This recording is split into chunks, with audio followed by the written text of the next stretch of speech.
wedding celebration. Let us pray. And wedding Manalangin tayo sa anniversary. Panginoon. Hallelujah. Praise the Lord. O Diyos, aming Ama na makapangyarihan sa lahat. Nagpupuri po kami at nagpapasalamat sa oras na ito sa iyo, Panginoon. Maraming salamat sa iyong walang hanggang kabutihan na patuloy mong ipinamamalas sa bawat isa at higit sa mga nagdiwang ng kanilang kaarawan, Panginoon. Salamat po sa iyong kabutihan at katapatan. At aming dalangin, Panginoon, na patuloy mo silang pagpalain, Panginoon. At patuloy mo silang gamitin sa iyong ubasan, Panginoon. At dalangin namin na kung sila man ay mag-asawa, ay magkaroon sila ng isang kaisipan na pareho silang gamitin, Panginoon, sa ikaluluwati ng iyong pangalan, Lord. Lord, dalangin po namin na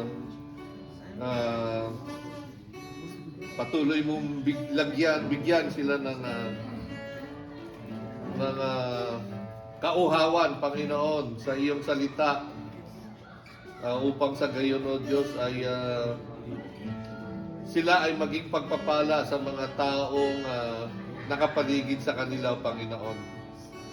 At nawa, O Lord, ay remind mo sila na hindi sila nag-iisa, lagi mo sila kasama. At higit sa lahat, Lord, na hindi ka naman nalalayo, Panginoon. Kaya ma-remind mo rin sila, Panginoon, na sila mismo, O Diyos, ay makita, O Panginoon, ang iyong liwanag at pag-ibig sa kanila, O Panginoon. Na sa mga taong kakaharapin nila ay ang kaisipan mo, O Diyos, ay siyang mangibabaw sa kanilang mga kaisipan. Na ang hangarin mo sa kanila, kung ang hangarin mo sa aming mga anak, Panginoon, ay mabuti, ay yun din ang itanim mo sa kanilang kaisipan, Panginoon.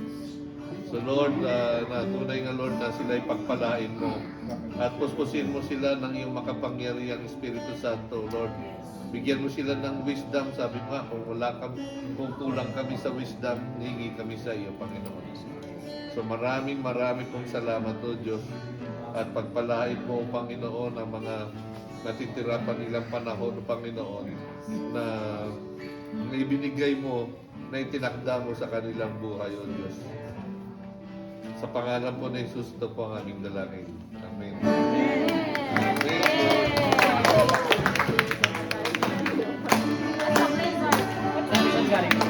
Guys,